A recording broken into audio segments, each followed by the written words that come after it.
안녕하세요 여러분, 디귿 영상 첫 번째 시간입니다. 오늘은 선사문화와 고조선 파트 교과서 12쪽 중에서 구석기, 신석기, 청동기 이렇게 배울 예정이에요. 그러면 일단 선사시대 선사문화라고 하는 건 무슨 개념이냐? 자, 우리가 글자가 발명된 이후 사람이 기록을 씁니다. 그걸 우리는 역사라고 하죠. 그 시대를 우리는 역사시대라고 하고요. 그 다음에 역사 이전의 시대, 글씨가 없었던 시대, 선사시대라고 하는 거 알고 있죠? 그러면 선사시대는 뭘 가지고 우리가 이 사람들이 어떻게 살았나 추측한다? 유물, 유적을 가지고 추측을 한다. 이거 유물, 유적을 가지고 추측을 한다. 유물, 유적. 자, 이때 많이 쓰이고 대중적으로 쓰이고 사람들이 엄청 잘 쓰던 유물이 뭐다? 돌이다. 자, 돌을 어려운 말로 뭐라고 한다? 석기라고 한다. 그래서 이 시대를 석기시대라고도 하고요. 이때 자, 옛날 석기시대, 고석기시대, 그리고 나서 그거보단 조금 덜 옛날 시대, 신석기시대, 고석기든 신석기든 엄청 지금보단 옛날이에요. 그래서 어쨌든 고석기시대, 신석기시대에 대해서 우리가 지금부터 배울 겁니다. 그러면 우리는 우리나라 쪽 한반도에 얼마 전부터 얼마나 오래전에 사람들이 살았나? 라고 보면은 약 70만 년 전에 사람들이 살았다고 얘기를 해요. 외울 필요 없습니다. 그리고 이때의 유물 유적은 한반도에서 많이 발견이 되는데 주로 어디가 유명하냐면 뭐 평안남도 상원의 검은무르 동굴, 그 다음에 경기도 연천 정곡리 여기가 유명해요. 특히나 제일 유명한 거는 연천 정곡리라는 곳이고요. 여기에 뭐가 발견이 되냐면 주먹도끼가 발견이 됩니다. 참고로 이 우리나라에서 발견된 주먹도끼는 서양의 구석기 시대에 대한 이론을 완전 뒤바꾼 이론 주먹도끼였어요. 서양 애들은 지네가 동양인보다 훨씬 우월하다고 생각을 했고 그걸 기반으로 하는 게 뭐였냐면 주먹도끼가 동양에서는 발견이 안 된 거예요. 그런데 서양에서는 주먹도끼가 여러 개가 발견이 됐거든요. 봐봐. 그러니까 서양의 사람들이 이렇게 구석기 때부터 동양 사람들보다 유능하고 발전됐기 때문에 서양 사람들이 동양을 식민지배하는 게 당연하다. 라는 이론이 팽배해져 있었는데 우리나라에서 주먹도끼가 딱 하고 발견이 되면서 이 이론이 완전 뒤집어집니다. 그래서 연천 전공이 어디에 꼭꼭 나오냐면 한국사 능력 시험에서 구석기 문제 나올 때마다 나옵니다. 그래서 이 정도는 기억해주면 좋고요. 그 다음에 선생님 그럼 동굴도 외워야 되나요? 여기 왼쪽 지도 보시면 동굴이 나옵니다. 이 동굴은 굳이 외울 필요가 없어요. 그냥 동굴에 사람들이 살고 싶을까 안 살고 싶을까? 안 살고 싶겠죠. 여긴 누가 살아요? 박쥐가 살아요. 그렇죠? 그러니까 박쥐랑 같이 살고 싶은 사람은 없는데 어쩔 수 없이 동굴에서 가끔씩 머무르는 그러한 모습이라고 생각을 하면 됩니다. 그러면 왜 사람들이 집에 안 살고 동굴에 살아요? 동굴에 머물러요? 왜?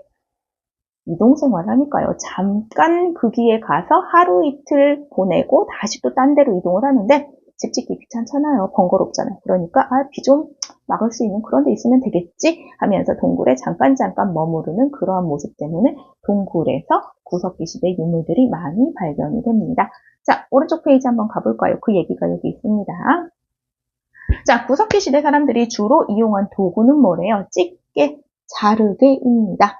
그래서 집게 자르개 어떻게 생겼냐? 이렇게 생겼어요. 이게 집게예요. 자르개는 이거랑 뭐 크게 다르지 않습니다. 이거는 찍을 때 뭘 찍을 때 아무거나 다 찍으면 다 이걸 쓰는 거고요. 자르개도 자를 때 그냥 씁니다. 뭘 잘라도 상관이 없어요. 근데 집게는 집게대로 들고 다니고 자르개는 자르는 그 때마다 들고 다녀요. 무겁잖아요. 굳이 이거를 각각 다 들고 다녀야 돼. 다 비스무리하게 생겼는데 자 그러니까 머리가 좋은 사람이 구석기 시대 이런 걸 발명을 합니다. 이게 뭐예요? 주먹도끼. 그래서 이쪽은 뾰족하고 이쪽은 날도 서 있고 이런 모양이죠. 이거는 찍을 수도 있고 자를 수도 있고 그 다음에 벨 수도 있고 구멍을 뚫을 수도 있어요. 자 그래서 완전 집게나 자르개에 비하면 완전 첨단 하이테크놀로지가 가미된 지금으로 따지면 맥가이버 칼 같은 그러한 게 이 주먹도끼라고 생각을 하시면 되겠습니다. 자, 이것까지 발명이 되는 거죠. 주먹도끼들을 사용을 했어요. 이걸 우리는 전부 다 뭐라고 부른다고요? 땜석기라고 부른다고요. 이걸로 뭐 했다고요? 동물을 사냥하고 고기를 잘라내서 먹고 살았다고요. 그러면 동물은 어떻게 사냥하냐면 이때 당시 동물들은 좀 큰 동물들이 많아요. 그래서 혼자서는 사냥을 하기가 어렵습니다. 사자, 나 혼자 잡을 수 없지요. 그쵸? 자, 그렇기 때문에 무리지어서 다 같이 사냥을 하고, 다 같이, 그 다음에 이 사람이 사냥을 하러 갔는데, 이 사람 팀이 사냥을 하러 갔는데, 사냥감을 못 잡아요. 그러면 쫄쫄 굶을 순 없잖아요. 누군가는 또 물고기도 잡으러 가고요. 누군가는 또 나무 열매도 따러 갑니다. 그래서 이렇게 공동생활을 하는데요. 채집과 물고기 잡이, 사냥 이런 걸 하면서 식량을 얻었고요.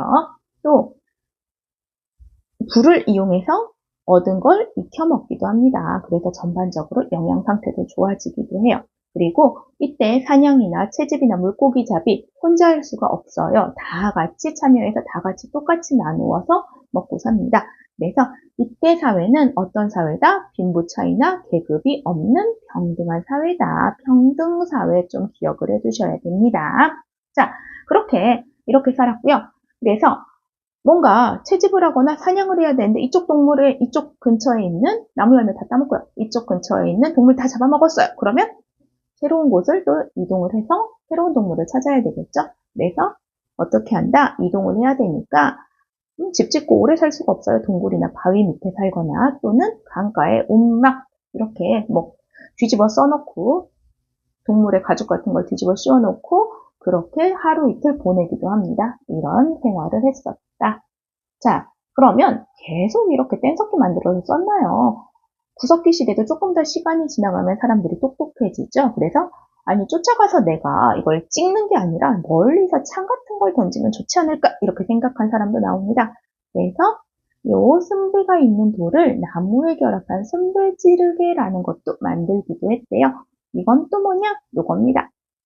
이 아래에 돌이 있는데 이 돌을 밑에 이렇게 아래 나무와 연결시킬 수 있는 곳을 만들어 이걸 순배라고 하는데 어떻게 쓰는 거냐면 돌창, 나무와 이 순배를 결합해서 끈으로 묶으면 창 같은 게 되죠.